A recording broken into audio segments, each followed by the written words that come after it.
Hello friends, मैं नामिका am with Rajendra के platform पर आप सबको वेलकम करती हूं और आज हम अपनी जो बाल विकास की सीरीज़ है उसको कंटिन्यू करेंगे। तो इसमें जो क्वेश्चंस रहेंगे वो आपके सुपर टेट, यूपी टीईटी और ऑल इंडिया टेट एग्जामिनेशंस में बहुत ही हेल्पफुल होंगे। तो स्टार्ट करते हैं आज का सेशन कुछ इंपॉर्टेंट क्वेश्चंस के साथ। इसमें कुछ न्यूज़ क्वेश्चंस भी होंगे जो आपके प्रैक्टिस में बहुत हेल्पफुल होंगे, साथ ही साथ में कुछ प्रीवियस ईयर्स के क्वेश्चन भी सिलेक्ट किए गए हैं। तो स्टार्ट करते हैं। पहला क्वेश्चन है स्क्रीन पर, चाइल्डहुड एंड सोसाइटी की रचयिता कौन है? तो जो बुक आई थी एक चाइल्डहुड एंड सोसाइटी जो 1950 में आई थी, तो ये जो बुक थी इसके जो लेखक थे वो आप सब इसका आंसर दें पहले।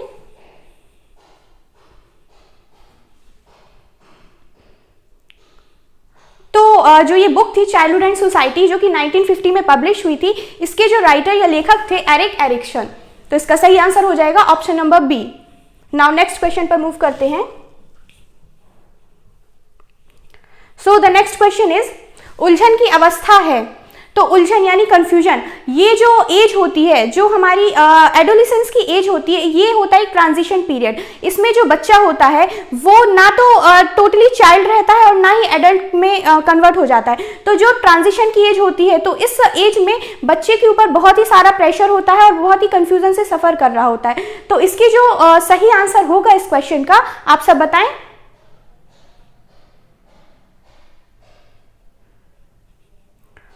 तो ऑप्शंस हैं पूर्व किशोरावस्था, प्रौढ़ावस्था, पूर्व बाल्यावस्था, उत्तर बाल्यावस्था। तो इसका जो सही आंसर हो जाएगा वो होगा पूर्व किशोरावस्था, क्योंकि किशोरावस्था यानी एडोलेसेंस ही ऐसी एज होती है जिसमें बच्चा बहुत ही ज्यादा उलझन से भरा हुआ होता है। नेक्स्ट क्वेश्चन पर मूव करते हैं। टीच कार्यक्रम अधिकांशतः किस प्रकार के बालक के शिक्षण के लिए प्रयोग किया जा सकता है? तो टीच एक कार्यक्रम लॉन्च हुआ था जो मोस्टली, इसका जो फुल फॉर्म है टीच का, treatment and educational of autism and related communication handicapped children. तो ये जो कार्यक्रम था ये मोस्टली ऐसे बच्चों के लिए ऑर्गेनाइज किया गया था जो ऑटिज्म से सफर कर रहे थे। ऑटिज्म एक ऐसा डिसऑर्डर है जिसमें बच्चे को कम्युनिकेशन या फिर लोगों से बात करने में प्रॉब्लम होती है। वो लोगों की आई टू आई कांटेक्ट नहीं कर पाता, आंखों में देखकर बात नहीं कर पाता, अपनी बात दूसरों तक बता नहीं पाता है। तो ये ऑटिज्म है। ये डिसऑर्डर मोस्टली चिल्ड्रन में भी होता है और कभी कभी ये जो प्रोग्राम है टीच, ये अपन इसमें एडल्ट के लिए भी यूज कर सकते हैं। तो इसका सही आंसर हो जाएगा ऑप्शन नंबर सी यानी ऑटिज्म। नेक्स्ट क्वेश्चन पर मूव करते हैं। छात्रों के वर्गीकरण हेतु मैक्लोइ सूत्र क्या है? मैक्लोइ ने एक फॉर्मूला दिया था, तो उसका आंसर आप सब करेंगे पहले।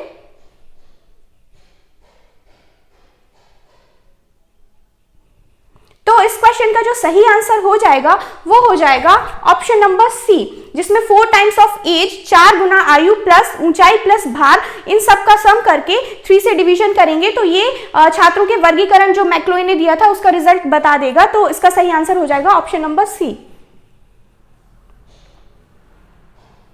नेक्स्ट फिफ्थ क्वेश्चन, शारीरिक संचार गतिविधि कक्षाएं किसके उपयोग द्वारा बेहतर ढंग से संगठित होती हैं? तो इस क्वेश्चन का आंसर पहले आप सब बताएंगे।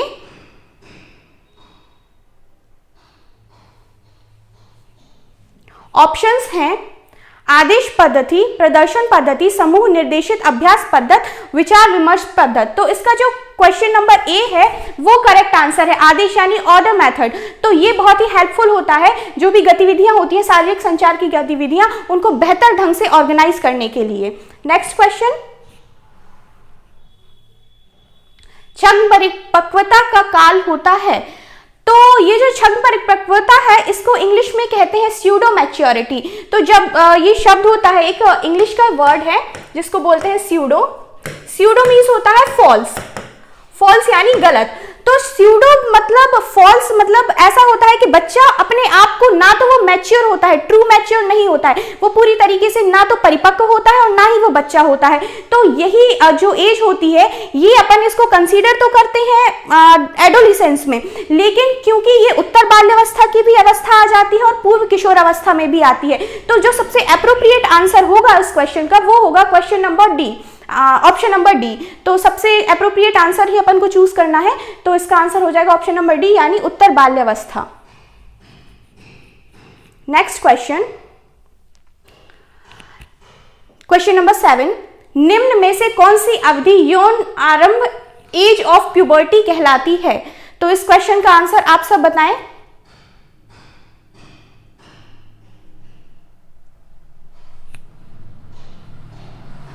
तो प्यूबर्टी यानी फिर से ये एडोलिसेंस या फिर किशोर अवस्था की जो उम्र होती है जिसमें बच्चों की ग्रोथ स्टार्ट होती है, तो ये मोस्टली 13 to 60 ईयर कंसीडर की जाती है, जो टीनेज कहती है। इसी को अपन टीनेज को ही प्यूबर्टी कहते हैं। तो इसका जो सही आंसर हो जाएगा वो होगा ऑप्शन नंबर बी, यानी 13 to 16 ईयर्स। नेक्स्ट क्वेश्चन,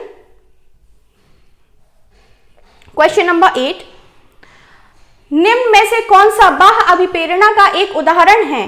तो बाह्य अभिप्रेरणा यानी एक्सटर्नल मोटिवेशन। एक्सटर्नल मोटिवेशन मतलब वो होता है जब इंसान को कोई बाहरी चीज प्रभावित करे, जैसे वो कुछ काम कर रहा है, हो सकता है बच्चा अगर पढ़ाई कर रहा हो तो वो मार्क्स के लिए कर रहा हो या क्लास में टॉप करने के लिए कर रहा हो। लोग एग्जाम की प्रिपरेशन करते हैं, मे बी उनका इंटेंशन ये हो कि वो अच्छी जॉब पाले या फिर मनी के लिए कुछ लोग वर्क करते हैं। तो ये सारे एक्सटर्नल फैक्टर्स होते हैं जो एक्सटर्नल मोटिवेशन के लिए हेल्पफुल होते हैं, जबकि कुछ फैक्टर्स इंटरनल मोटिवेशन, जैसे किसी को कुछ बड़ा काम करना हो, समाज के लिए कुछ करना हो, जिसमें कोई लालच ना हो, सिर्फ उसकी अंतर्मन की इच्छा हो कुछ करने की, तो वो इंटरनल मोटिवेशन कहलाता है। तो एक्सटर्नल मोटिवेशन का कारक क्या होगा? ऑप्शंस हैं, मैं अपना गृह कार्य पूरा करती हूं क्योंकि शिक्षक प्रत्येक नियत कार्य के लिए हमें अंक देते हैं।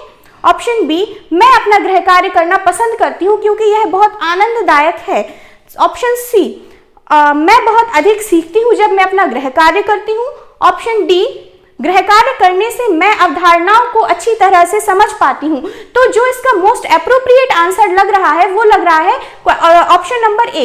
इसमें क्या है कि बच्ची है वो अपना गृह कार्य इसीलिए करती है क्योंकि उसको मार्क्स अच्छे मिलते हैं। हर एक होमवर्क कंप्लीशन के लिए टीचर उसको मार्क्स देता है, तो ये एक एक्सटर्नल मोटिवेशन हो गया। बाकी जो 3 ऑप्शंस ये दिखा रहे हैं कि वो इंटरनली मोटिवेटेड है, वो इसलिए पसंद कर रही है क्योंकि वो बहुत ही ज्यादा उसको इंजॉय मिलता है वर्क करने में। ये एक्सटर्नल मोटिवेशन नहीं है, ये इंटरनल मोटिवेशन है। नेक्स्ट जो है वो अपना गृह कार्य इसीलिए करती है क्योंकि वो उससे बहुत ज्यादा सीखती है, ये भी इंटरनल मोटिवेशन का फैक्टर हो गया। और इसीलिए जब वो गृह कार्य करती है तो वो चीजों को समझ पाती है, ये भी इंटरनल मोटिवेशन हो गया। तो इसका जो ऑप्शन नंबर ए हो जाएगा ये करेक्ट आंसर हो जाएगा। नेक्स्ट क्वेश्चन, क्वेश्चन नंबर 9, निम्नलिखित में से कौन सी पूर्व संक्रियात्मक अवस्था बच्चों की विशेषता को बताती है? पूर्व संक्रियात्मक, ये जो प्याजे ने 4 स्टेजेस दी थी, sensory motor, pre operational, concrete operational, formal operation, यानी कि संवेगात्मक और पूर्व संक्रियात्मक और जो मूर्त संक्रियात्मक, अमूर्त संक्रियात्मक 4 स्टेजेस थी प्याजे की। उसमें से जो पूर्व संक्रियात्मक 2 से 6 वर्ष वाली जो स्टेज थी, सेकेंड स्टेज, उसके बारे में पूछा गया है कि ये इसमें कौन सी जो ये 4 कारक है, जो फैक्टर्स बताए गए हैं, ये किस विशेषता को दर्शाती है? तो ऑप्शंस हैं, विचारों की अनुत्क्रमणीयता, वर्तुल प्रतिक्रिया, लक्ष्य निर्देशित व्यवहार, विलंबित अनुकरण। तो इसका आंसर आप सब बताएंगे।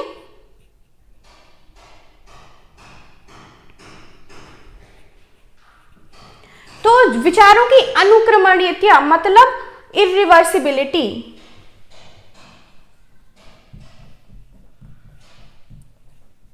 इरिवर्सिबिलिटी का मतलब ये होता है कि जो बच्चा इस एज में होता है, तो सपोज आपने उसके सामने एक आटे की बॉल रख दी और उससे आपने गोल रोटी बना दी। अब बच्चे का दिमाग अभी इतना विकसित नहीं हुआ है या उसकी समझ इतनी बेहतर नहीं हुई है कि वो ये समझ पाए कि इस रोटी से अपन फिर से आटे की बॉल बना सकते हैं। तो ये इरिवर्सिबिलिटी होती है। बच्चा ये समझने में अभी उसका दिमाग इतना मैच्योर या उसमें इतनी समझ नहीं आई है कि वो ये समझ पाए। तो इसका जो सही आंसर हो जाएगा वो हो जाएगा ऑप्शन नंबर ए, विचारों की अनुत्क्रमणीयता। नेक्स्ट क्वेश्चन, क्वेश्चन नंबर 10, बच्चों और उनके अधिगम के संदर्भ में निम्नलिखित कथनों में से कौन सा कथन सही है? तो ये अपन को बताना है कि बच्चे की जो लर्निंग होती है, जो अधिगम होता है, उसमें से कौन सा कथन सही है। ऑप्शंस हैं, बच्चे को अधिगम हेतु प्रेरित करने के लिए उन्हें पुरस्कृत करना एवं दंड करना होगा। तो ये तो कहीं ना कहीं ये फैक्टर तो कभी भी पॉसिबल होता नहीं है, बच्चे को पनिशमेंट नहीं देना है और ना ही उसको रीइंफोर्समेंट देने से हाँ प्रभाव पड़ता है, लेकिन पनिशमेंट का कभी भी अपन को बच्चों पर उपयोग नहीं करना चाहिए, ना ही उनको पनिश करना चाहिए। सेकंड क्वेश्चन, सभी बच्चे सीखने के लिए स्वाभाविक रूप से प्रेरित तथा सीखने में सक्षम होते हैं। तो इसका जो एप्रोप्रिएट सही आंसर लग रहा है वो लग रहा है ऑप्शन नंबर बी, क्योंकि इसमें क्या होता है, बच्चे जब खुद से, हर एक बच्चे में वो कैपेसिटी होती है, बच्चा एक्टिव लर्नर होता है, वो खुद से पढ़ने में स्वाभाविक रूप से सक्रिय होता है और वो खुद सीख सकता है, खुद करके सीख सकता है। तो इसीलिए इसका सही आंसर हो जाएगा option number B. Next question, Gagne द्वारा प्रस्तावित अधिगम का पदानुक्रमिक उच्चतम स्तर है। तो गैगने ने जो वो दी थी सीरीज, तो उसमें जो सबसे टॉप लेवल पे था वो कौन सा स्तर था? तो इसमें कुछ ऑप्शंस दिए गए हैं, जैसे समस्या समाधान अधिगम, सिद्धांत अधिगम, संप्रत्यय अधिगम या कौशल अधिगम। तो इस सब का आंसर तो पहले आप बताएंगे, इस क्वेश्चन का आंसर। तो इस क्वेश्चन का आंसर हो जाएगा संप्रत्यय अधिगम, जिसको अपन कॉन्सेप्ट लर्निंग भी कहते हैं। तो ये वाला आंसर मोस्ट एप्रोप्रिएट होगा। नेक्स्ट क्वेश्चन, निम्नलिखित में से कौन सा अधिगम मुख्य नियम थॉर्नडाइक द्वारा प्रतिपादित नहीं किया गया था? तो ये नियम दिए गए हैं थॉर्नडाइक के, तत्परता का नियम, बहुअनुक्रिया का नियम, मल्टीपल अभ्यास का नियम और प्रभाव का नियम। तो ये इसमें आपको बताना है कि थॉर्नडाइक का इसमें से कौन सा नियम नहीं है। जो मोस्ट एप्रोप्रिएट आंसर होगा वो बताएं।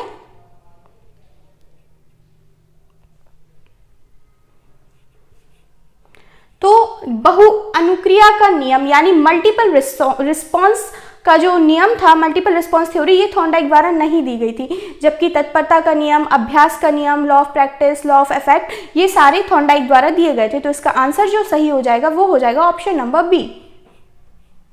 नेक्स्ट क्वेश्चन, क्वेश्चन नंबर 13 है, बच्चे प्रभावी रूप से सीखते हैं जब वे विभिन्न गतिविधियों एवं कार्यों में सक्रिय रूप से भाग लेते हैं। ऑप्शन नंबर बी, शिक्षक कक्षा में होने वाली सभी घटनाओं व बच्चों को पूर्ण रूप से नियंत्रित करता है, वे पाठ्य पुस्तक में दिए गए तथ्यों को याद करते हैं, वे श्यामपट्ट पर अध्यापक के द्वारा लिखे गए उत्तरों की नकल करते हैं। तो जो मोस्ट एप्रोप्रिएट आंसर लग रहा है वो यही लग रहा है कि जब बच्चे खुद में एक्टिव होते हैं, जो वे विभिन्न गतिविधियों एवं कार्यों में सक्रिय रूप से भाग लेते हैं, जब बच्चे एक्टिव पार्टिसिपेशन करेंगे, जब वो एक्टिवली पार्टिसिपेट करेंगे किसी भी जो भी एक्टिविटी चल रही होगी क्लास में, तो वो इतने ज्यादा प्रभावी रूप से सीखेंगे जितना कि अगर उनको जबरदस्ती किसी काम में उलझाया जाए तो उतनी ज्यादा लर्निंग इफेक्टिव नहीं होगी जब उन पर किसी काम को थोपा जाए। लेकिन जब वो एक्टिवली किसी काम में पार्टिसिपेट करेंगे तो लर्निंग बहुत बेहतर तरीके से होगी। तो इसका ऑप्शन नंबर ए करेक्ट हो जाएगा। नेक्स्ट क्वेश्चन, क्वेश्चन नंबर 14 है, बच्चों को कक्षा में प्रश्न, ऑप्शंस हैं, ए पूछने से रोकना चाहिए, पूछने के लिए प्रेरित करना चाहिए, ऑप्शन नंबर सी पूछने के लिए हतोत्साहित करना चाहिए, ऑप्शन नंबर डी पूछने की अनुमति नहीं देनी चाहिए। तो इसका आंसर आप सब देंगे।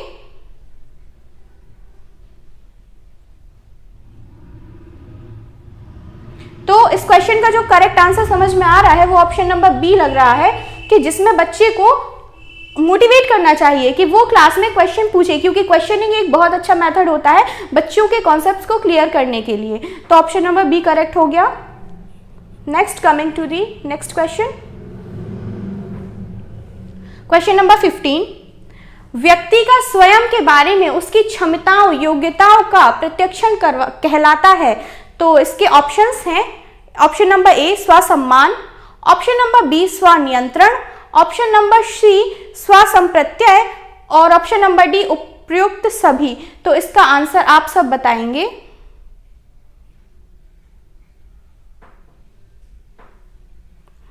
तो इसका जो सही आंसर होगा वो होगा ऑप्शन नंबर सी यानी स्वसंप्रत्यय। इसका मतलब पर्सनल कॉन्सेप्ट। इंसान खुद की क्षमताओं के बारे में खुद से बेहतर नहीं जान सकता, किसी की क्षमताओं के बारे में वो इंसान ही सबसे ज्यादा अच्छे तरीके से जानता होगा।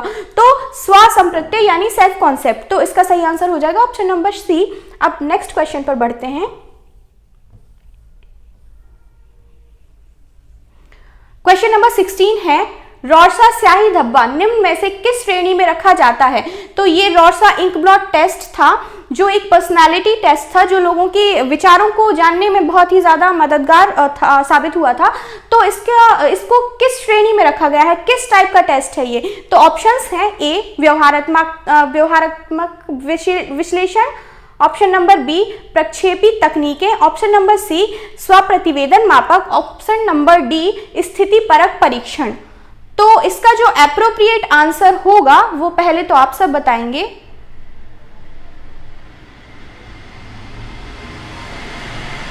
तो प्रोजेक्शन मेथड सुना होगा। प्रोजेक्शन मेथड जो होता है यानी कि प्रक्षेपी तकनीकें जो है, ये भी एक टेक्निक है जिससे पर्सनालिटी का टेस्ट करते हैं। तो रॉर्सा इंक ब्लॉट टेस्ट या रॉर्सा स्याही धब्बा परीक्षण एक प्रक्षेपी तकनीक है।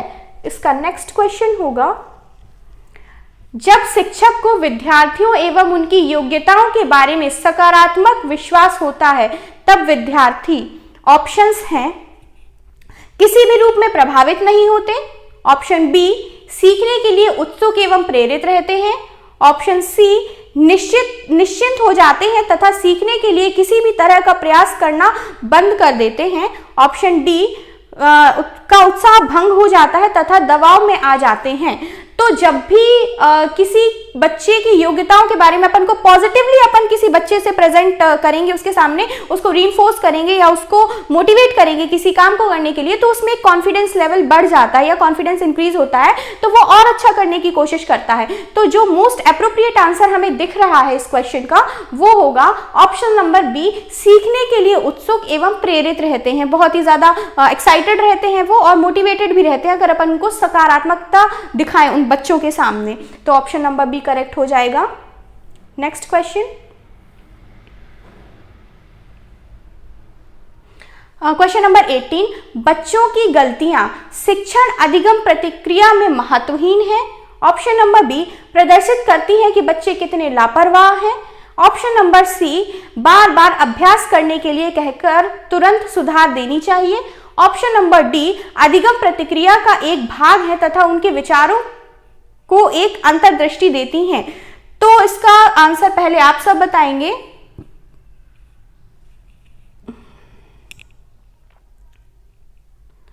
तो इसका जो करेक्ट आंसर समझ में आ रहा है वो ऑप्शन नंबर सी है, क्योंकि जब भी हम बार बार प्रैक्टिस करते हैं, अभ्यास करते हैं, तो इससे भी तो लर्निंग होती है ना, कि पहले अपन ने कोई चीज किया, मे बी फर्स्ट टाइम में वो अटेम्प्ट इतना अच्छा ना रहा, दूसरी बार करके देखते हैं, तीसरी बार, और ऐसे ऐसे करके अभ्यास से भी अधिगम होने लगता है। तो इसीलिए जो इसका सही आंसर होगा वो ऑप्शन नंबर सी होगा, बार बार अभ्यास करने के लिए कहकर तुरंत सुधार देनी चाहिए। सॉरी, इसका जो सही आंसर होगा ऑप्शन नंबर डी, अधिगम प्रतिक्रिया का एक भाग है तथा उनके विचारों को एक अंतर्दृष्टि देती है। इसका ऑप्शन नंबर सी नहीं, डी करेक्ट आंसर होगा कि यह एक अधिगम, लर्निंग, बार बार अगर अपन गलतियां करते हैं तो उससे लर्निंग तो बेटर होती है, साथ ही साथ में अगर अपन बच्चों को उन्होंने कोई मिस्टेक की और उसको अपन ने बताया कि ये ऐसे गलत हो गया, इसको इस तरीके से करना था, तो वो दोबारा उस काम को करेंगे और बेटर तरीके से करेंगे। साथ ही साथ में एक डायरेक्शन मिल जाती है, बच्चों को एक डायरेक्शन मिल जाती है जिससे अधिगम प्रक्रिया और भी अच्छे तरीके से होती है। तो क्वेश्चन नंबर 18 का ऑप्शन नंबर डी करेक्ट होगा। नेक्स्ट क्वेश्चन, क्वेश्चन नंबर 19, एक शिक्षक बच्चों को प्रभावी रूप से समस्या का समाधान करने में सक्षम बनाने के लिए किस तरह से प्रोत्साहित कर सकता है? तो ऑप्शंस हैं, बच्चों को समस्या के बारे में सहानुभूत अनुमान लगाने एवं बहुविकल्पों को देखने के लिए प्रोत्साहित करके, ऑप्शन नंबर बी पाठ्यपुस्तक के सभी प्रश्नों को व्यवस्थित तरीके से समाधान लिखकर, ऑप्शन नंबर सी पाठ्यपुस्तक से एक प्रकार के प्रश्नों के उत्तर के अभ्यास के लिए पर्याप्त मात्रा में अवसर प्रदान करना, ऑप्शन नंबर डी पाठ्यपुस्तक में दी गई सूचनाओं के कंठस्थीकरण करने पर बल देकर। तो इसका आंसर आप सब बताएंगे पहले।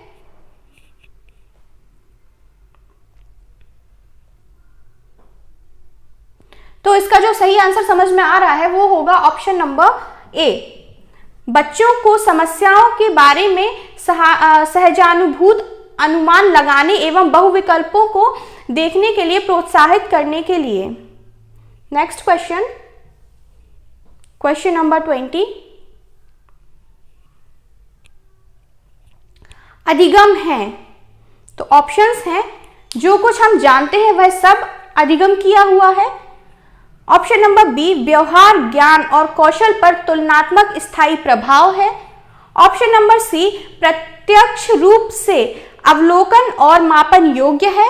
ऑप्शन नंबर डी, विशिष्ट आयु स्तर तक सीमित है। तो इसका आंसर आप सब बताएंगे पहले।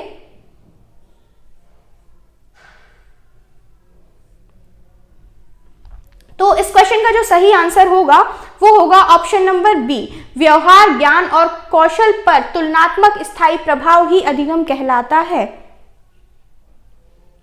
Next question, question number 21, Jean पियाजे के निसंज्ञानात्मक विकास के सिद्धांत के अनुसार परिकल्पित निगमनात्मक तर्क किस अवधि में विकसित होता है।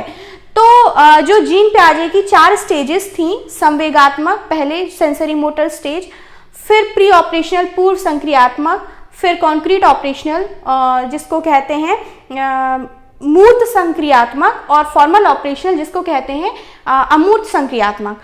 तो ये जो स्टेजेस थी इसमें क्या था कि जो ये इन्होंने क्वेश्चन पूछा है उसके अनुसार परिकल्पित निगमनात्मक, मतलब जो बच्चा होता है वो थॉट्स के बारे में, जैसे उसको कोई चीज दिखाई नहीं पड़ती है बट फिर भी वो थॉट्स के बारे में थोड़ा सा सोच सकता है, इमेजिनरी चीजों को भी वो उनके इमेजिनरी चीजों पर भी कुछ काम कर सकता है।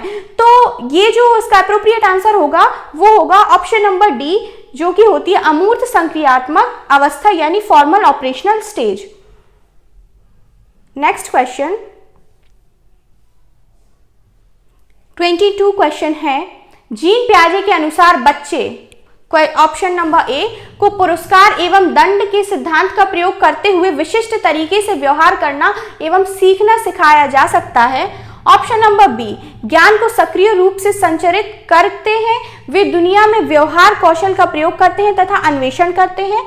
ऑप्शन नंबर सी, प्रेक्षणात्मक अधिगम की प्रतिक्रिया का अनुसरण करते हुए दूसरों का अवलोकन करके सीखते हैं।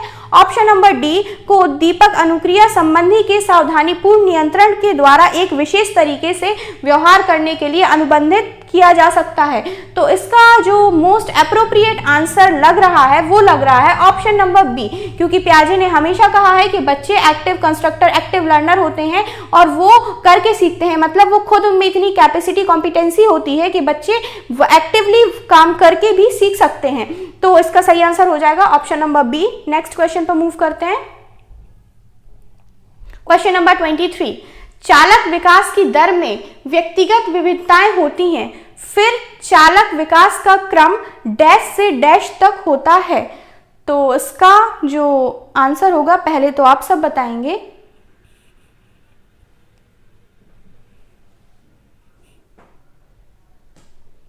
तो इसका जो मोस्ट एप्रोप्रिएट आंसर लग रहा है वो लग रहा है ऑप्शन नंबर ए, परिष्कृत सूक्ष्म चालक विकास, या और दूसरा है अपरिष्कृत स्थूल चालक विकास, जिसको अपन मैक्रो और माइक्रो ड्राइव डेवलपमेंट कह सकते हैं। तो इसमें क्या होता है, चालक विकास की दर में व्यक्तिगत विविधताएं होती हैं, फिर भी चालक विकास का क्रम परिष्कृत चालक विकास से अपरिष्कृत स्थूल चालक विकास तक होता है। तो ऑप्शन नंबर ए इसका करेक्ट आंसर हो जाएगा। नेक्स्ट क्वेश्चन, क्वेश्चन नंबर 24, शंकु का पृष्ठीय क्षेत्रफल ज्ञात करना सीखने के बाद एक बालक शंकु आकार तंबू बनाने के लिए आवश्यक कपड़े का मापन ज्ञात करने में समर्थ होता है, उसके अधिगम की प्रक्रिया का दृष्टांत है। तो बच्चे को पहले एक कोन बनाना था, कोन का एरिया वाइज फाइंड करना था, फिर उसके बाद वो जो शंकु आकार तंबू बनाने के लिए आवश्यक कपड़े का मापन ज्ञात करने में, मतलब मेजरमेंट उसको पता चल जाता है कि हाँ लगभग इतना कपड़ा लगेगा। तो ये किस तरीके से पॉसिबल हुआ, मतलब उसने कौन सा कॉन्सेप्ट यूज किया इसमें। तो ऑप्शंस हैं शास्त्रीय अनुकूलन, ऑप्शन नंबर बी है क्रिया प्रसूत अधिगम, ऑप्शन नंबर सी है संबंधवाद अधिगम, ऑप्शन नंबर डी है अधिगम का स्थानांतरण। तो आप सब इसका आंसर बताएंगे।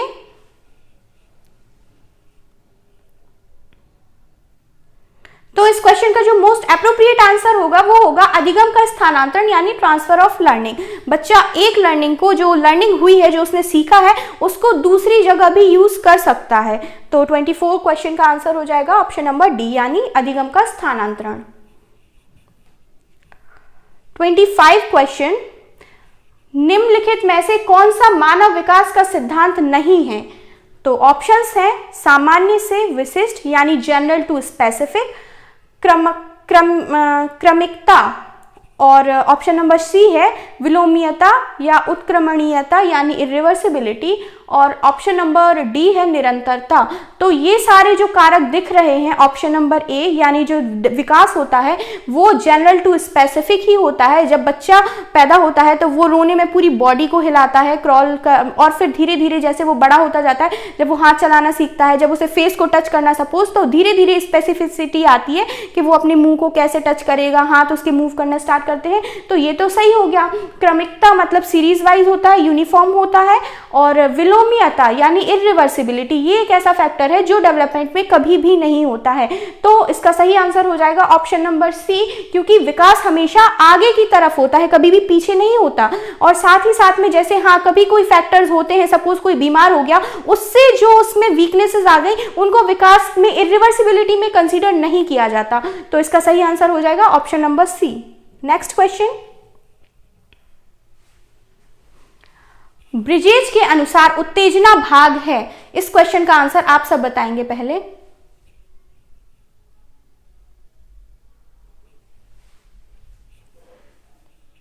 तो इस क्वेश्चन का सही आंसर हो जाएगा ऑप्शन नंबर ए यानी संवेगात्मक विकास का, इमोशनल डेवलपमेंट।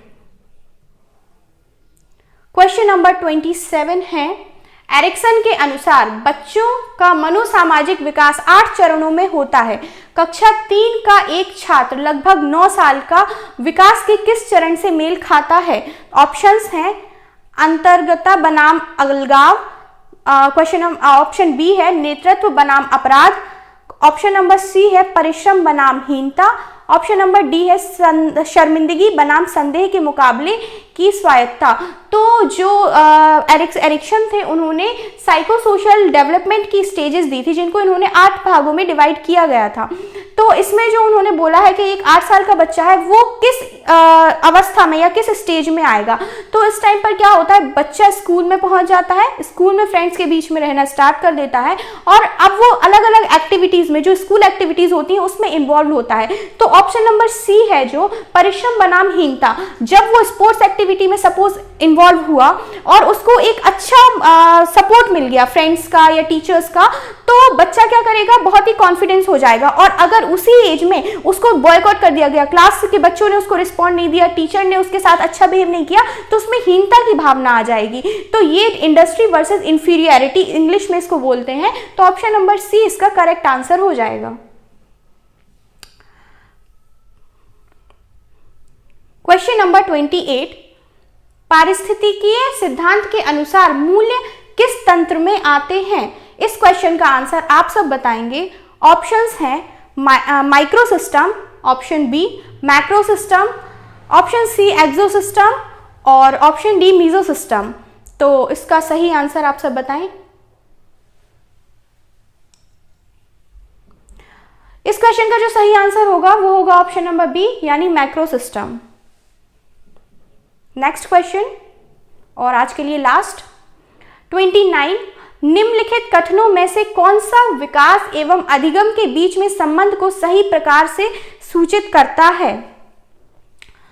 तो ऑप्शंस हैं विकास एवं अधिगम अंतः संबंधित और अंतः निर्भर होते हैं, ऑप्शन नंबर बी विकास एवं अधिगम संबंधित नहीं है, ऑप्शन नंबर सी अधिगम विकास का ध्यान किए बिना घटित होता है, ऑप्शन नंबर डी अधिगम की दर विकास की दर से काफी अधिक है।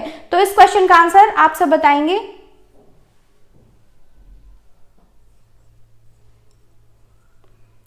तो इस क्वेश्चन का जो मोस्ट एप्रोप्रिएट आंसर लग रहा है वो यही लग रहा है, विकास एवं अधिगम अंतर संबंधी, मतलब एक दूसरे से कनेक्टेड है और एक दूसरे पर डिपेंड भी करते हैं। तो option number A is the correct answer for this question. तो आज के क्वेश्चंस कंप्लीट हो गए और होपफुली आपको सेशन पसंद आया होगा। अगर सेशन पसंद आया हो तो लाइक, शेयर और सब्सक्राइब करें चैनल को। Thank you so much.